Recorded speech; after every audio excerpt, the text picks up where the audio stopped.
Good afternoon. My name is John Garfalo. I am the Vice President of Community Investment at your Akron Community Foundation. We are so pleased that you are all here today and that you ventured out to East Akron. A lot of people said it's so far away. Like, it's not that far. It has been a really busy summer at the foundation. We are just in the midst of our civic affair cycle. As many of you are in the room, our civic affair grantees. Decisions will be made next week, and then grants will be announced at the end of September. Our board has always the tough decision of doing our grant allocations, and I'd like to thank them for their work, especially our chair, Marty Hauser, who's in the back of the room.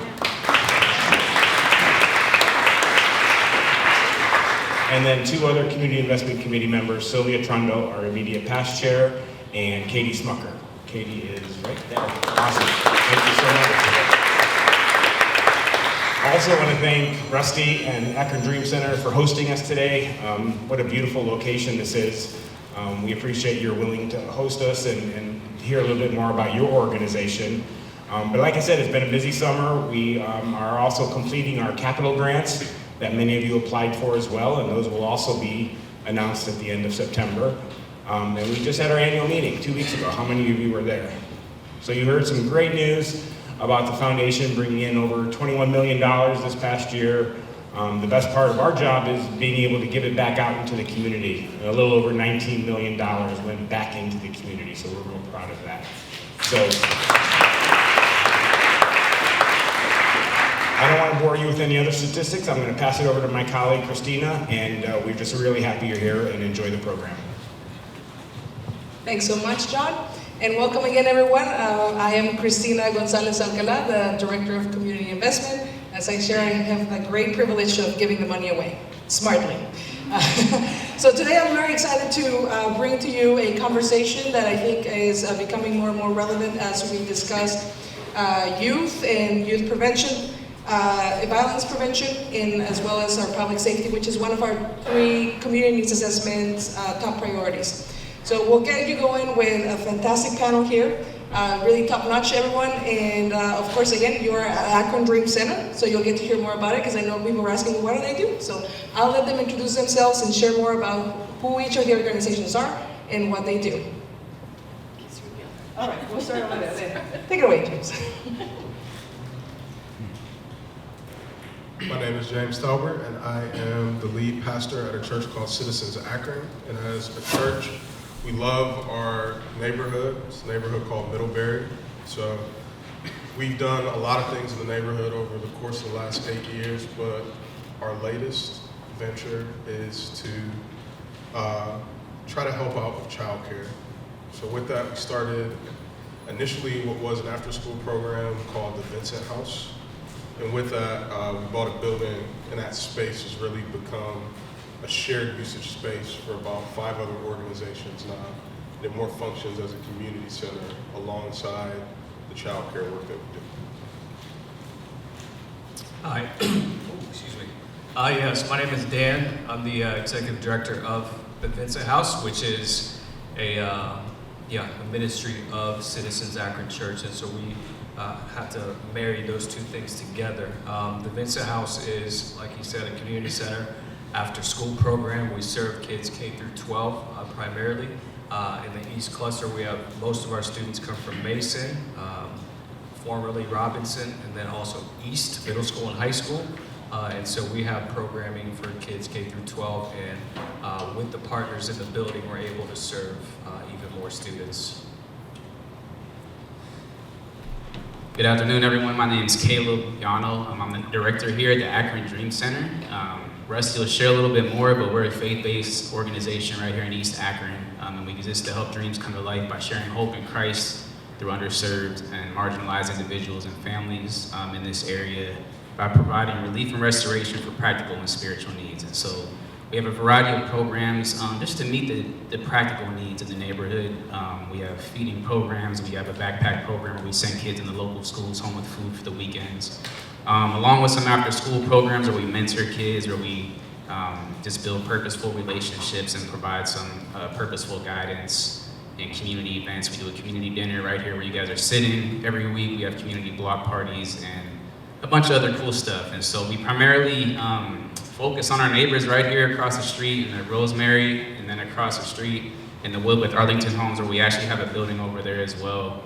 And there's plenty of needs right here between those two communities, and so we just do what we can to meet those needs. And like I said, we're faith-based, but we're just more about being the hands and feet of Jesus in the neighborhood. We don't go in and try to preach to people and try to pull a bait and switch or anything like that. Just meeting practical needs and kind of sharing the love of Christ with our neighbors. Awesome. And my name is Rusty Nottingham. I'm the founder of Akron Dream Center. We got our start about 5 years ago, and we've just been trying to be faithful to our mission here and love people really well in this community, whatever that might look like. And our big vision where we hope to go is to be a hub here in the neighborhood, where as we continue to expand our footprint facility-wise, finding strategic partners that meet needs that maybe we don't, where ultimately neighbors can come and have holistically their needs met that would help them be able to rise up and achieve their God-given dreams. Thanks for being here. I'm Sue Weimer. I am on staff at First Congregational Church in Hudson, where I'm the Director of Outreach Ministries and also co-director of First Serve. First Serve started 13 years ago as a day of service for our congregation and several other faith-based communities. And today, it's beyond a day of service. We now have over 600 volunteers that come on the day of service, which is always the second weekend in September, but we've continued now as a year-round program where we are really embedded in the Akron Public Schools of North Hill with volunteers to help support the teachers and the staff and students. And so as we continue on, we have partnered with a lot of other organizations and nonprofits in North Hill, helping them accomplish what they are set out to do, whether it's feeding people, providing garden space for people. And so we have continued to do that, and now we have a super great opportunity as we are going to have a physical presence now in North Hill, and Joy will tell you all about that. I'm Joy Fenton-Jones. I am a pastor, but for the purposes of our panel discussion today, I am the project leader on the 915 North Main project. So it started when we drove by a big, beautiful church building in the North Hill neighborhood of Akron, and we saw a big for sale sign on that front lawn. And because of the power of relationships that have been cultivated over a long time, and I don't take credit for any of that work myself, but because those relationships and partnerships were in place, we had the opportunity to come in. We are being gifted this beautiful church building, and we are going to redevelop it in response to community feedback so that it becomes a hub for the neighborhood, an entrepreneurial opportunity, we hope, for some folks in the community, a place for families, young people to thrive. So it's 9:15. Let's give him a round of applause. Thanks.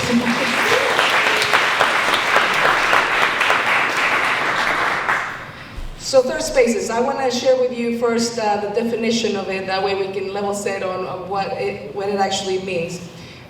So third places was coined by Ray Oldenburg, an American sociologist.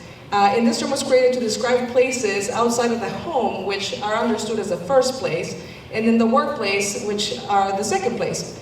The third places are where people go to converse with others and connect with their community. So in the casual and social environment, no one is obligated to be there, and cost should not prevent people from attending.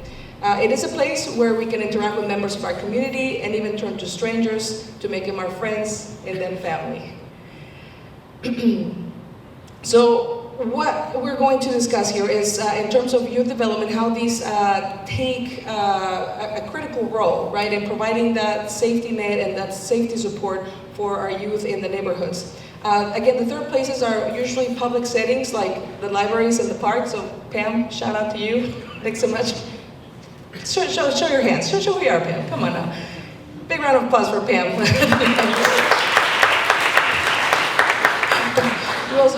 Who we got? Our Assistant Youth Services Coordinator who works with the teens and the teen member health systems. There we go. Make sure you connect with her as well. And what's your name for the Facebook Live? Katie. Katie from the library. And then we got Summit Metro Parks. I don't know if anybody from Summit Metro Parks is here too. But anyways, they're obviously another great place. They would fit as a definition of a third place. Again, these settings can provide crucial support for young people, especially for those who experience social marginalization, such as people of color, LGBTQ individuals, and those who are unhoused. So with that, now let me get a round of questions started here for all of you, which they did get it in advance, like a whole 24 hours soon. Right?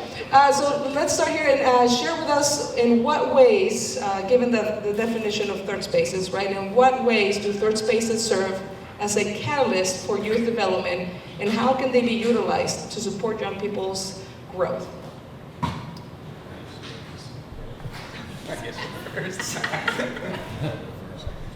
Yeah, I think when we think about third spaces in youth, so youth don't have jobs, so the second space of work really translates into school.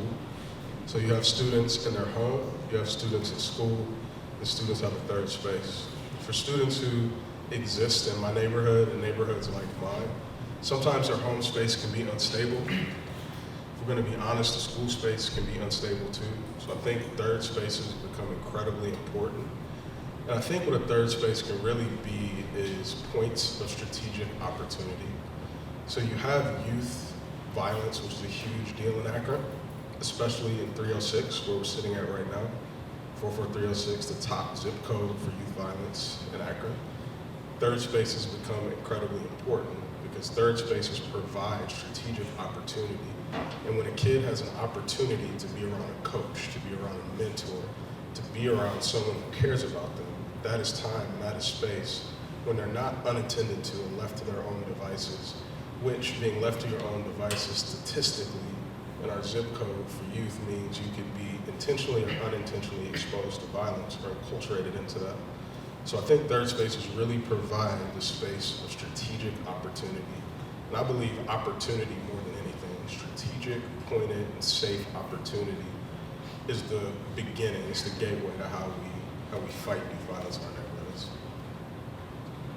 Yeah, it's to add to that, we talk about safety quite a bit. Safety, safe spaces. As a third place, as a third space, the Vincent House becomes a safe space for a lot of kids in our community. And so just this summer, we've been doing all kinds of programming throughout the summer for kids K through 12. We could get into all the stuff that we've done. We're tired. Tomorrow's our last day for summer programming, and then our folks get to rest. But last week, I got to sit with the grandfather, which in our community specifically, grandparents don't get to rest. They continue to raise their kids, their grandkids, and so this grandfather, who's retired, he was a janitor. He worked for I think Akron Public Schools, and he's retired. But now his job essentially is to take care of the grandkids, make sure they're in different places. And so he was sitting there next to me just telling me how thankful he is for the Vincent House, and I was just asking questions of what's going on with the kids at home. And he started telling me a story that for the two boys that were in our middle school program that we launched, we did a pilot program with APS and Youth Success Summit this summer. We had a middle school camp for 3 weeks. We're talking about how those boys got involved in that process and that camp, and how good that was for them. But then he also talked about how last year we had a program called the Dream Team, which was a middle school program that we started, probably a little too early. We didn't have capacity to continue it. But what it did is it kind of helped us jump into that middle school space and pull in some middle schoolers. And we had these two boys who joined. And the grandfather said, hey, last year was very monumental for them. It was a crucial year for these two boys because they lost their sister. Their sister passed away from some diseases she had. She has special needs, and so she ended up passing away last year. And so when you talk about safety, home was not safe anymore. Not that it was dangerous for them, but it just was not a safe space because it created this memory of the loss of their sister. And then when they went to school, so they go to East Middle School, and if you've been to East Middle School, it's, I can't use the words that I want to say up here, but it's chaotic. And so the grandfather was saying it was so crucial for those boys to not have to go home and to sit in the disparity and the grief that they had to encounter, and for them to have the Dream Team the Vincent House is a third space to come to and to be developed, and to go to the trampoline park, and to take them to Summit County Fair, to take them to K1 Speed, to drive go-karts, to take them out to eat at Golden Corral, where we say, hey, get everything that you want on your plate. And so they got to experience those things, including basketball leagues. And so as the third space became a healing space for those boys. And they joined our camp this summer. And to be able to see Tyrese and Sin Q, the joy that they have, they're making new friends, they're playing basketball, they're playing football, they're enjoying, and it's because of a third space. Yeah, I mean, I would just echo what both Pastor James and Dan just said about just creating a safe environment. You know, the kids that we work with, a lot of you guys know both of these neighborhoods. You know, if they're not at school, they're either at home, which a lot of times is not really a safe place, as you guys both mentioned, or just in the neighborhood, which is really not a safe place. And so, Caleb, what neighborhoods for the audience, please? So the Rosemary community, which is right across the street on Rosemary here, and then the Wilbert Arlington Homes, which is across Arlington, directly the other way. So we're right in between, kind of right in between of both of those. And just to be in the backyard of these kids and just the families that just need a safe place to be, you know, in everything that we do. I think having a structured environment really helps because, you know, when kids come to our programs or they come to hang out at Rec Night or whatever it might be, we have rules in place, no swearing, don't put your hands on each other and things like that. And as much trouble as, you know, some of the new kids might have with that, they really crave that structure, and they really benefit from it because it does create a place where they don't have to watch their back, where they don't have to worry about fights, where they don't have to worry about arguments and being made fun of and things like that. And we've had kids personally tell us how much that means to have that in the neighborhood. Because I'm sure a lot of you guys know, like, if kids don't have something positive to do or a safe place like that to go, they're gonna find stuff to do, and a lot of times that stuff they're finding is not productive, or, you know, usually, you know, a lot of times gets them in trouble. You know, we got kids like stealing each other's bikes and just breaking into, you know, buildings and stuff. And so the more safe structural places that we have, I think really creates something like, it just meets a huge need in the neighborhood. And I love the fact that we're so close to both of these neighborhoods. Like I said, we have a building right in the Wilbert, the Arlington home, so kids don't have to travel anywhere. They don't even have to drive or get dropped off. They literally walk across the street and we're there. And same here. We have kids showing up every day almost. More than likely we'll have kids knocking on the door tonight to see what's going on because they crave that space and they need it. And so, yeah, I would just add that. Yeah, and I think one of the things that we've seen too, because of third spaces, we see growth in students, right? Because, as Caleb was saying, you have some structure, you have expectations, healthy expectations. And because of that, we see kids rise up and accomplish things they never thought they would. You know, in our studio program, we see kids writing songs and making beats and learning how to rap. They never thought they could do that. They never thought they had the aptitude for that. But yet, because of a space where they could come learn, we see growth. And it's amazing what that does, and it becomes contagious and inspirational to these students. And they realize that there's more out there. There's more they can achieve. There's more they can aspire to. And so that's all because of a safe third space with people who care about them and believe they can do more than they ever thought. So. 915 North Main is in its infancy. We do not have any programming as of yet because we just started. But First Serve has spent the past 8 years developing relationships within the neighborhood of North Hill.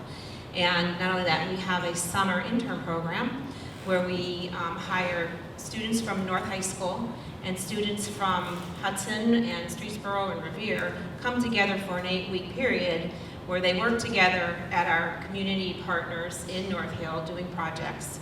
And they establish relationships that would not have occurred otherwise. And these relationships have maintained themselves over the years as the kids graduate and move on, some on to college. And that relationship building also with our program at Jennings, we have students that we have brought over to 915 to imagine what the space would be like and what they would love to see here. And so our job right now is really continuing those relationships to figure out what the community is all about. And you can share more about Yeah, I think I would highlight a particular challenge in North Hill, which is that it is a culturally diverse community.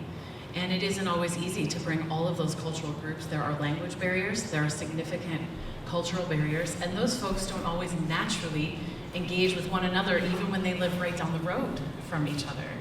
And so one of the really exciting steps we've taken is we have won a Bettering Communities grant with Kent State University, and we are engaging the very lengthy research question.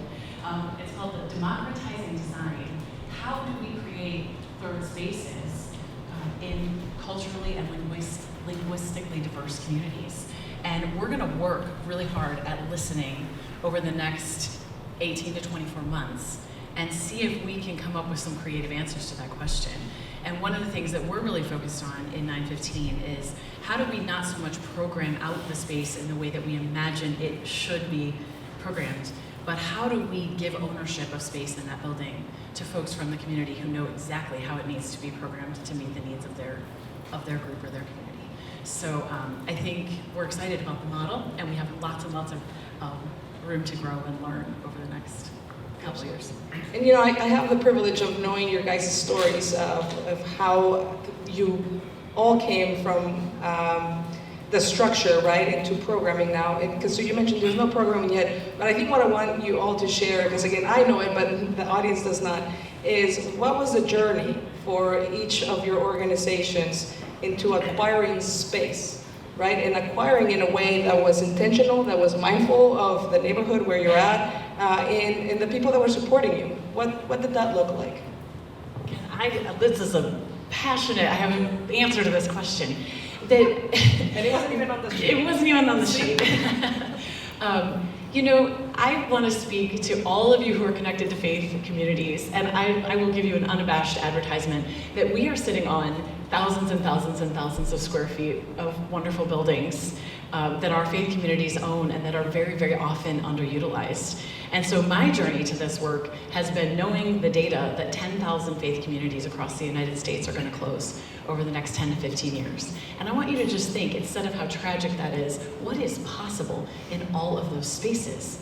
That is just an enormous amount of capacity that we have as a community, as a lot of communities, to respond to the needs of not just young people, but families and the entrepreneurial community in our neighborhoods.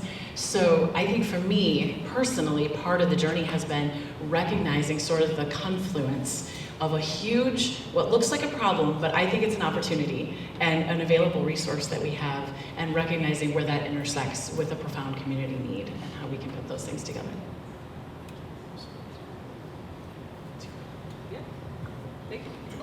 Yeah, I'll start. I'll hand it off to Dan. We started as a church about 8 years ago, and as a community of people, at that point we started a church, and then we started a completely separate community development corporation. And as a church, during COVID, you know, you don't gather at all in the building, so I had an empty building. And the principal at Mason CLC also had an empty building. And I've been doing stuff there with her for a few years, and we're good friends. I officiated her wedding. So we're walking around, just doing laps around the neighborhood, because she didn't really have anything to do, and neither did I. So we're just outside, like, walking laps in our masks, like, talking to each other and, like, commiserating. And I asked her, I said, so how are we gonna get out of this? Like, what are we gonna do? At that point, I lived like right across from the elementary school, so like we're just walking, and I'm like, I don't know. She's like, I don't know. And I'm like, what do you believe families really need? How can we really help? And she said, first you need to ask families. But then she said, second, she's like, I believe from what I see in the school, it's childcare. Childcare is a huge issue. And from there, we started doing a whole summer long, like, community listening tour. So we would go on neighborhood prayer walks. We showed up at events. We did some strategic things at parks. And then after that, where I'll let Dan pick up here, but we ended up doing parent panels within Mason Elementary School, where we actually had like times where we literally brought parents together and we asked parents what would be helpful. And yeah, I'll pass it to Dan here. So I showed up at the fun part, of this process. The fun part being, all that work that they had done, and then they have blueprints for what the Vincent House would be.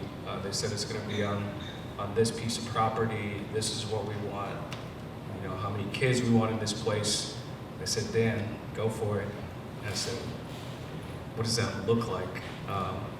And so I did what just kind of naturally came to me, and what I've learned in my professional career as a pastor and just being involved in community organizations is the pulse of the community gathers around the schools, right? Because that's where the kids are, that's where teachers are, that's where families show up. And so I just started showing up at the schools, at Mason specifically, and I was just available. The principal there, Mrs. Kochis now, is incredible if you know who she is. She took down my cell phone number and she called me and said, hey Dan, we have this 6th grade boy that won't listen to any of our teachers. Can you come and talk to him? I said, okay. A couple weeks later, she said, hey, we have a few 6th grade boys that won't listen to any of our teachers. Or me, would you come and talk to them? I said, okay.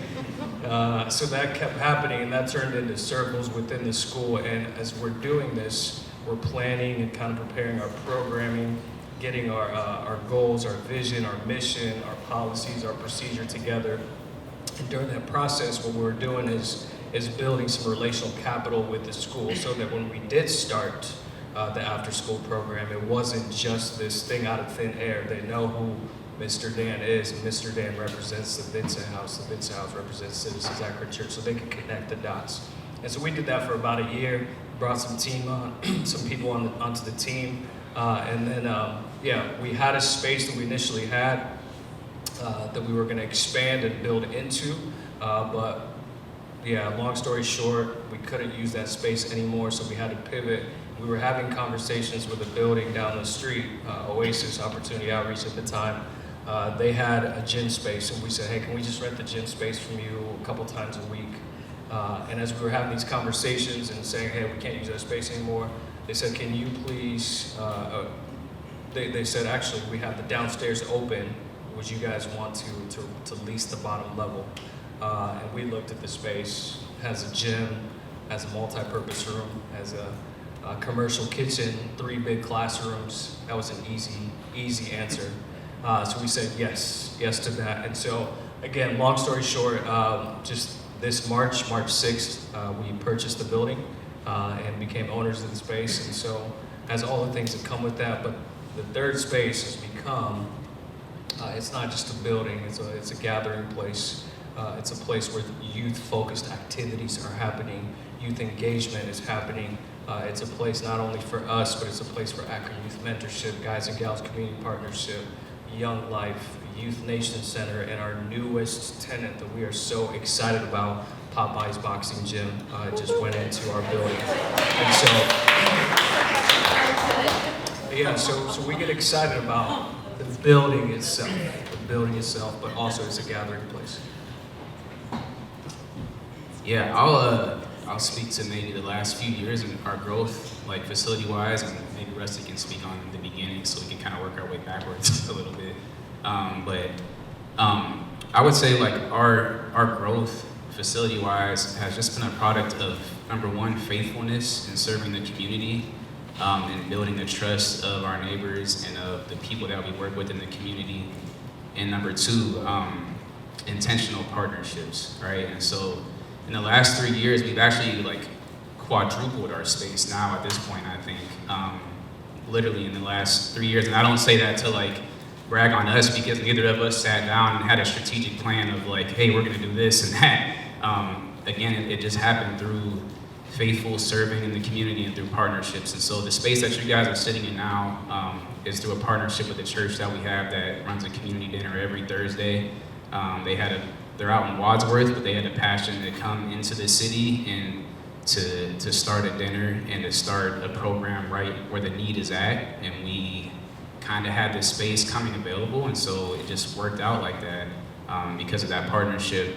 And then across the street in the Wilbeth Arlington homes, we've been serving over there since the beginning, actually. Since the very beginning. we started doing block parties over there and working with the families. And so when the Boys and Girls Club moved out of the building over there, their service coordinator actually just asked us, hey, do you guys want this building? And we were like, yeah, but like how much is it? Because our budget is kind of tight right now. And they're like, no, we want you to just have it for free. And so again, that's not something that we could possibly like sit, like neither of us knew that that building would be available, but just our faithfulness in serving that community allowed that to happen, and they trust us to be there, and it's been a great partnership. And so, yeah, I'll let you share. That's awesome. And I think from the very beginning, in our DNA as an organization, and even just a group, from the time that we had the inception of the idea, we spent about 9 months. We have a faith journey, so we spent time praying. We spent time walking the community, talking to people already doing things in the city. We knew that we were called to Akron, but we didn't know where. And so we had the posture of open hands, not closed fists. Like, we know that Akron is where we're supposed to be. Where's the need at, and what can we do? And so we had a lot of conversation, a lot of time just being students of the city to see what was happening, what wasn't, where the voids were. And so from the very beginning, we've had just a culture and a DNA of collaboration. It's in our hearts, it's what we do. For those of you in a faith background, it's the kingdom. And that's how we want to operate, do what we can, and find partners and people who can do what we can. And so everything that we do as we grow is kind of shaped by that. And so, yeah, it just started from some intentionality at the very beginning of just wanting to roll up our sleeves and be a part of what was already happening in the city and kind of do our piece wherever that needed to be, and we landed here. So that's kind of our journey with that. Do you have more to say about our journey? Do you have more to say? I think, and you would say this better than I, but I think our work as well has just been anchored in relationship and time and trust cultivated over time, and that's how the right opportunities present themselves. Pragmatically speaking, I love the Jane Jacobs quote that new ideas need old buildings. And so I do think having someone in your orbit who can walk into an old building and see something new is a very practical and powerful thing. And it takes a special person to walk into something that may not yet look like what it could be, and to be able to imagine how that could serve a new community. So I think that's a practical way to think about it. Absolutely, yes. And just to remind everyone, so they all are religious and faith-based organizations. However, we do fund them because of their program and how that actually is welcoming of everyone, regardless of religion or an affiliation to faith. For me, every time I work with them, it translates to hope in giving everybody an opportunity to become the best version of themselves, whether it be through a religious orientation of themselves or through, mindfulness and just kind of, grounding of yourself. So I did want to mention that just in case. I also, can you repeat the statistic that you mentioned in terms of what we're losing and that how it's becoming an opportunity? Can you remind me? Yes. Over the next, I can't remember, it's over the next 10 to 15 or 15 to 20 years, we're expecting the closure of 10,000, 100,000 faith communities. Now that you asked me directly, it scared it right out of my mind. That's not about but right. It's 100,000. And it's a really staggering number, and the person who was talking about the statistic was saying, what conversation would we be having if we knew that 100,000 schools were going to close across the United States in the next 15 years? What conversation would we be having if we knew that 100,000 libraries were going to close across the United States? And we need to have a conversation about these buildings that need a second life, a resurrection. As right. Pun intended. Yeah. So, because that brings me back to 1995 essay, which is a 2000 yearbook, Bowling Alone. Anyone? Right, where academic turned a celebrity, Robert Putnam, mentioned that we were becoming a society that we were going from joiners to a society of loners, right? And a lot of that was evident in, whether it was, bowling leagues that were no longer having as much success as before, to now, right, as Joy mentions, religious organizations, then COVID happened, we're no longer gathering, right? So in his recent documentary, actually, so he followed up with a documentary, it's called Join or Die. Thank Darren for that one for me, please. Join or Die, which continues to explore these themes of decline in social connections. So Putnam discusses the worsening trend of social isolation and its negative effects on health and society, particularly among young men. Strangely enough. You know, I usually give shout out to my women, but this time it was the men. That's fine. Whatever, Brian. My colleague, Brian, the epitome of those who are suffering. Does anyone want to address that? Too bad we're live. Sorry, Chris, edit that out. Thank you. Thanks, man. So Putnam, he distinguishes, stop it, between the bonding social capital, so bonding meaning the connections with similar people, and the binding social capital, so connections with different people. And again, emphasizing the need for more bridging of the social capital. So in what ways do you guys think your programs are continuing to that creation of both types of social capital, as explained by Putnam, you know, which basically is how are we re-engaging community to become, again, those joiners, and how that will translate to, you know, trust. You guys have mentioned trust, and that, you know, in turn makes safer communities.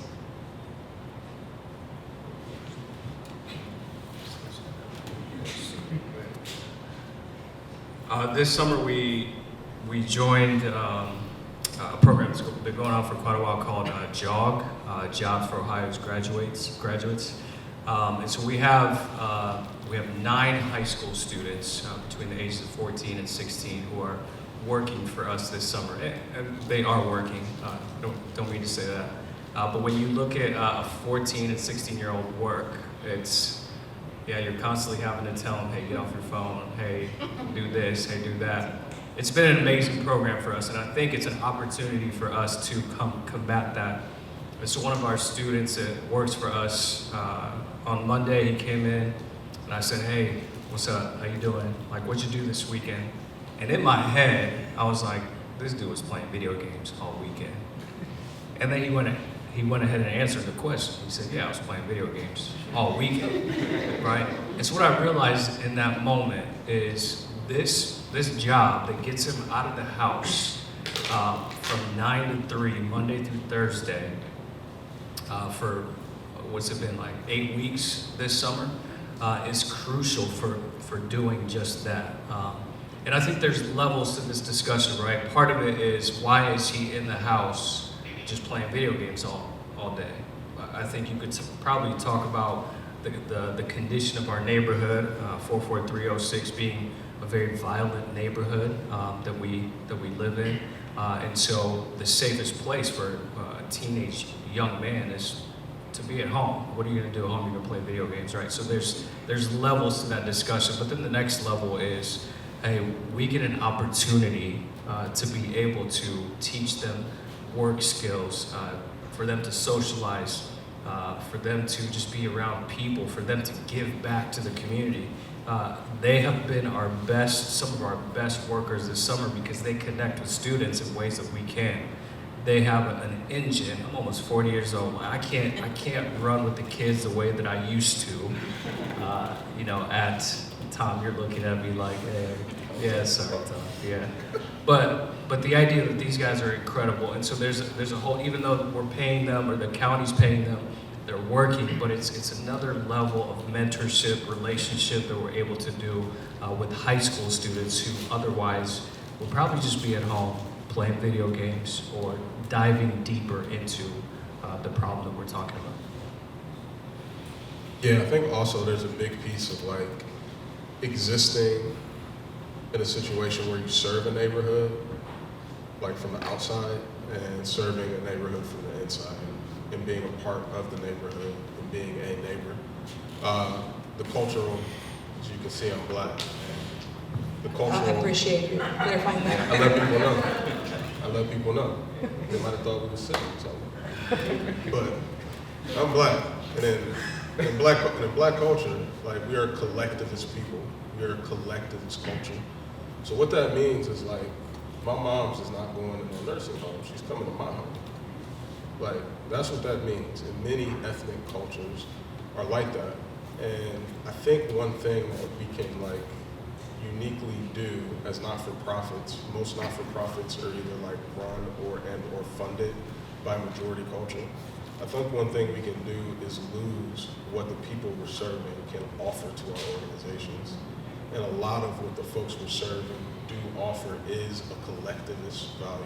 And in that collectivist value, what you find is like a lot of those statistics don't actually exist. Like, don't nobody in my family bowl, so we're not bowling alone, if you know what I'm saying. Folks in my family like go to church, and like at the church, like my grandma is there in her hat and she's dragging everybody in my family who she can. And we do activities that are together. And I think there's something that we as organizations can learn from the people we're serving. And I think we learn that best when we're a part of, when we're serving from within and not serving from the outside in a helicopter way.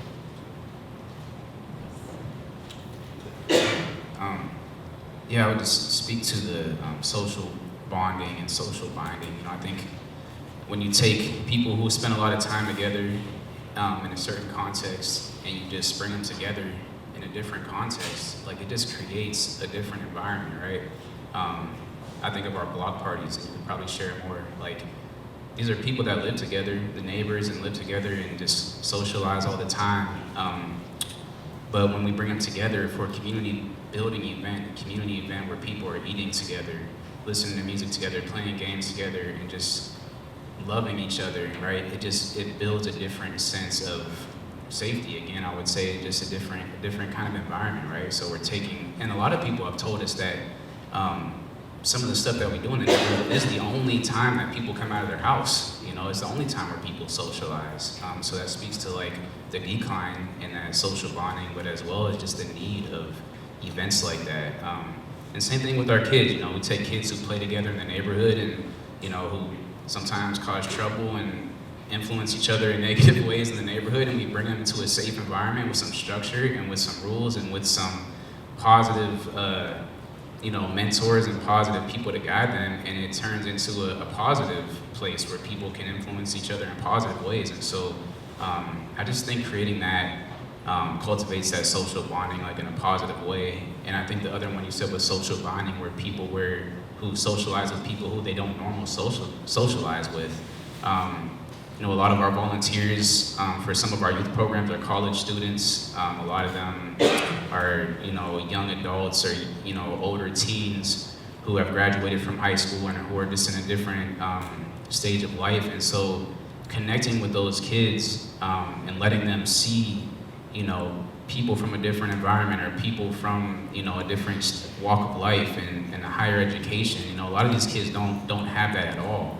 And so, those connections have been huge, and just kind of fostering organic relationships in that way has been really cool, and just actually been able to open up doors for some of these kids to have experience that they've never had before, and maybe open up their mind to realities that they never thought were realities before, like going to college or pursuing a career in media or music or whatever it might be. And so I think the idea of a third space just really cultivates that both social binding and social bonding.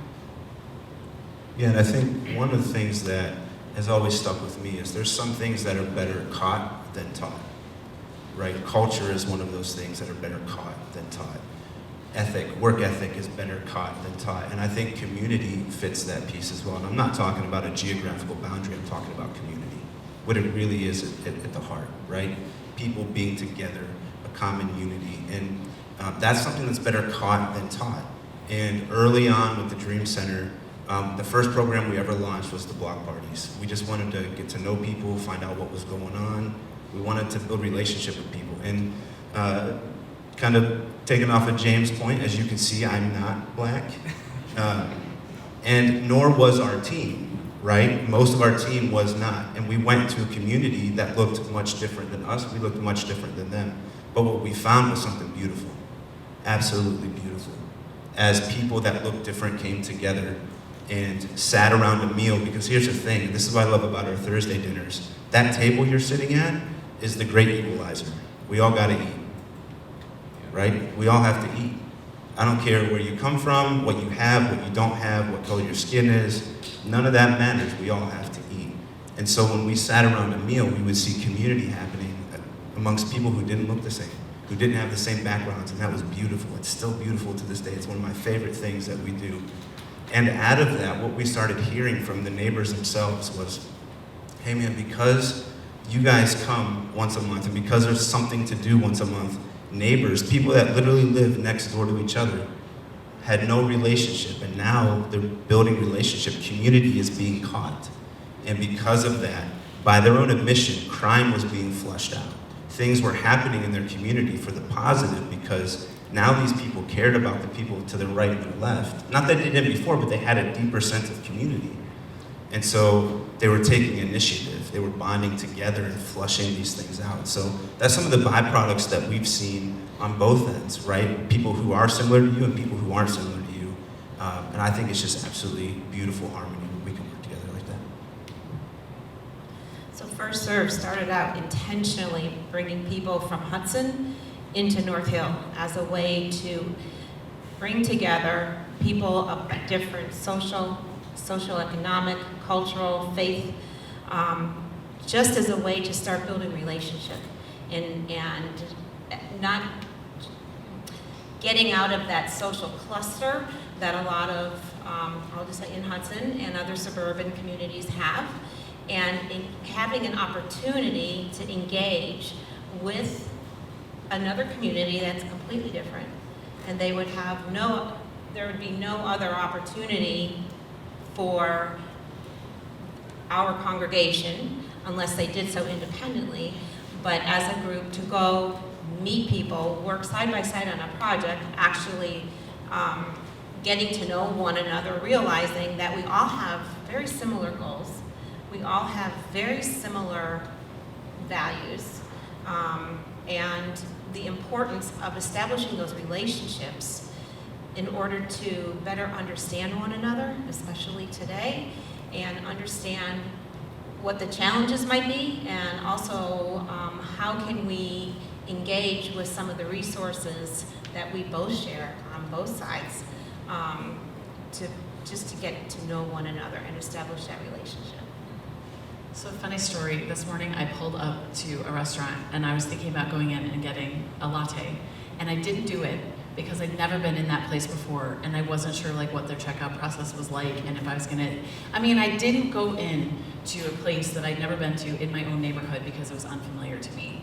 And I'm just building on what you're saying, Sue, that so much of First Serve is about getting people to just encounter each other in a safe, healthy way.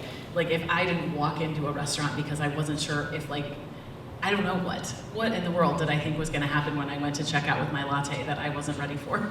But I ended up just being like, I'll go home and get a cup of coffee instead. We have to create pathways for folks to encounter each other in safe, healthy, appropriate ways, and break down some of those barriers. I also wanted to comment, you talked about bridging capital. And I'm not gonna ask you to raise your hands, but I bet if we went around the room and asked, many of us could think of a time that we wanted to pursue a job or an opportunity or whatever, and we knew someone we could pick up the phone and call who was gonna be able to help us out a little, give us a leg up, a little connection. Oh, I know somebody at that company. I can get your resume in front of so-and-so. That's bridging capital. That's knowing people in places of power who are gonna get you into some of the rooms that you wanna be in where you may not, be connected already.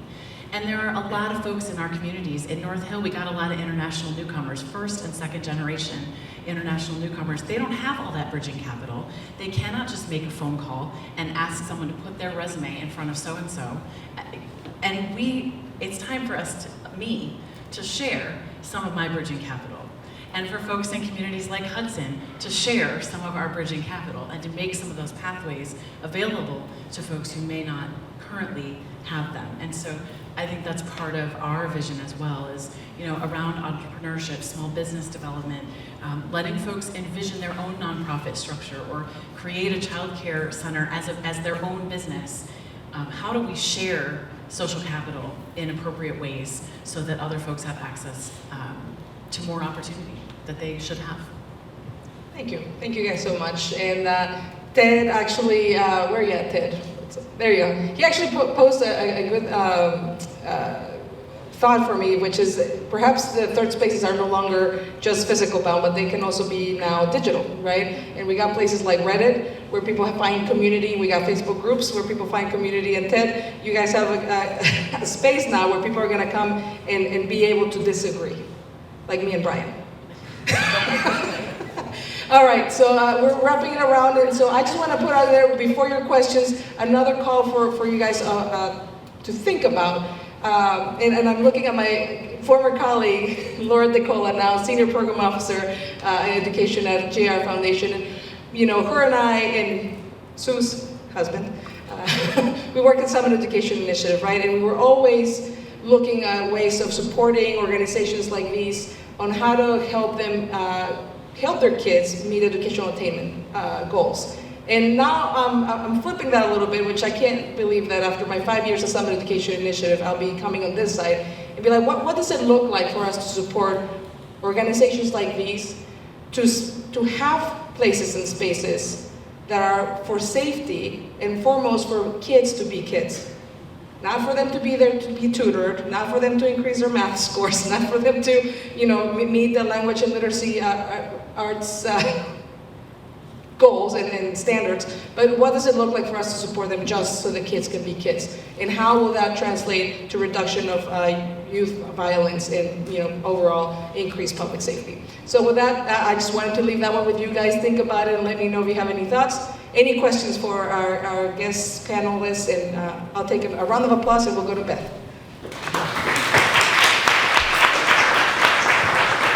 So James, this is for you.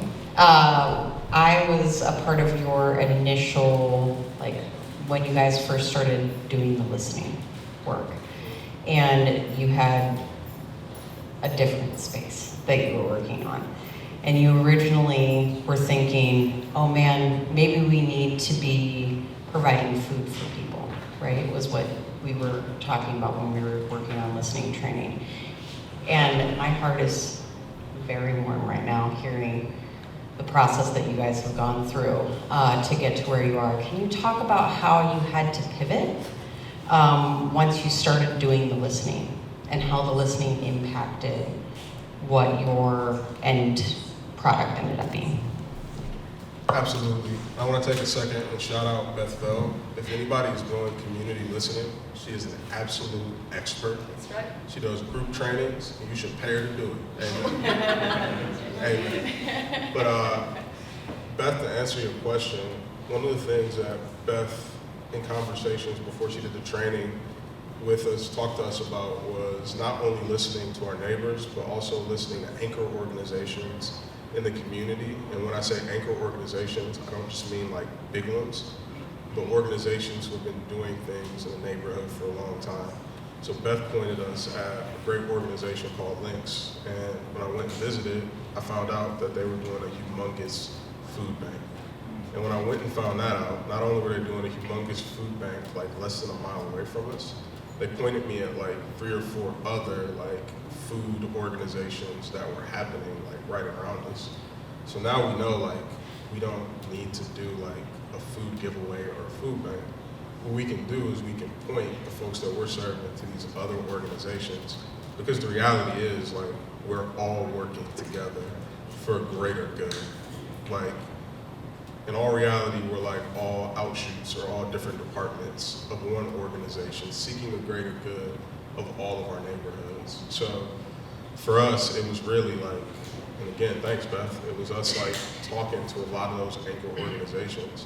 And then as we talked to people in our neighborhood, what we actually found out was like, again, food was not like at the top of their minds, because I mean, we have kids who we see like in our programs who are going to these different spots like to get food like all the time. But really, what we needed to do was we needed to listen. And once we listened, we were able to hear from our neighbors a unique gap that was happening in our neighborhood. We were able to fill that gap through that listening. But yeah, the anchor organizations were as important as doing the door-to-door or doing the event-based listening and the other things that we did. Questions? Yeah, Karen. Hey.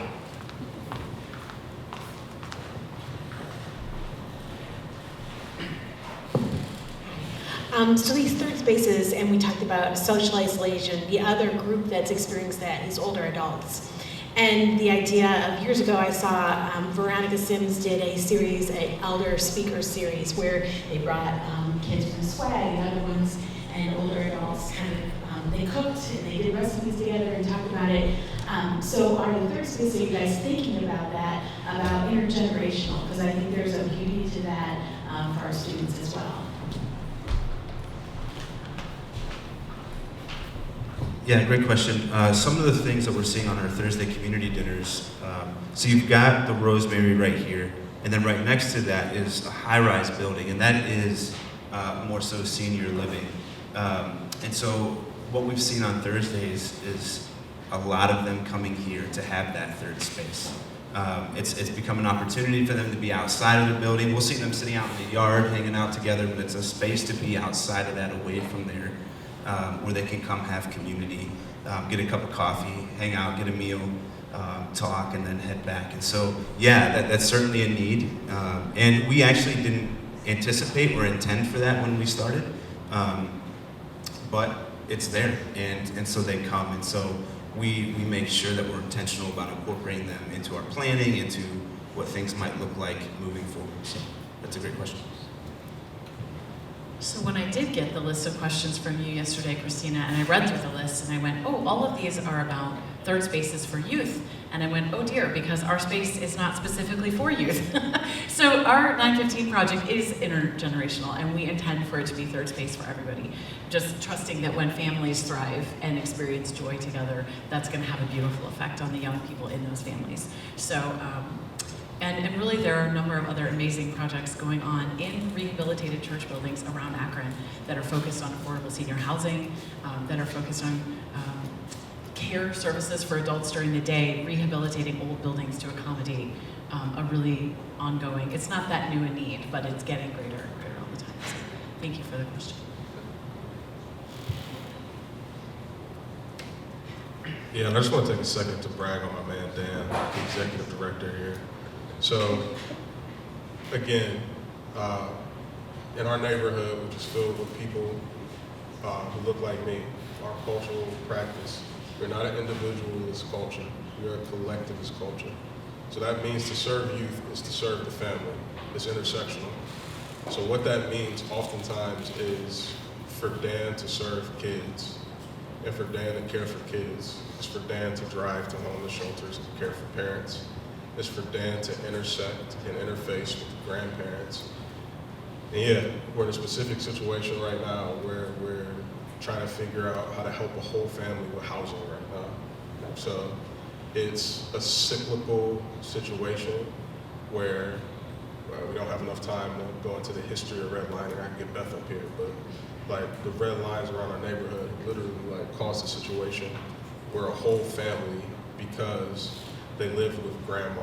Grandma's in a situation where she has a lease that only is allowing her to have so many people live in her house. And it's 6 people who need a place to live. And the reality is, to serve youth in many of our neighborhoods means you're serving mom, you're serving dad, you're serving uncles and aunties, you're serving grandma and nana and yaya and mama and everybody. So I would say, like, as we're looking at these third spaces for youth, what we're really doing is we're saying, hey, these are third spaces for families, these are third spaces for whole neighborhoods.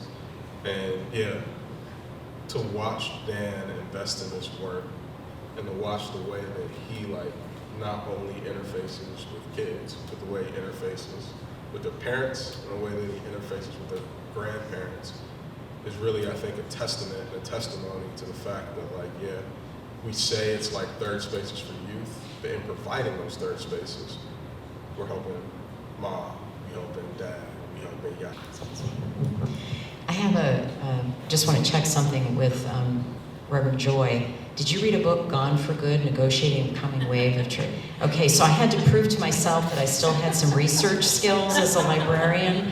And yes, one of the book's chapters by researcher Eileen Linder estimates that as many as 100,000 churches may close in the next few decades. So there you go. Thank you. Fastest chicks. Round of applause for our panelists. Please take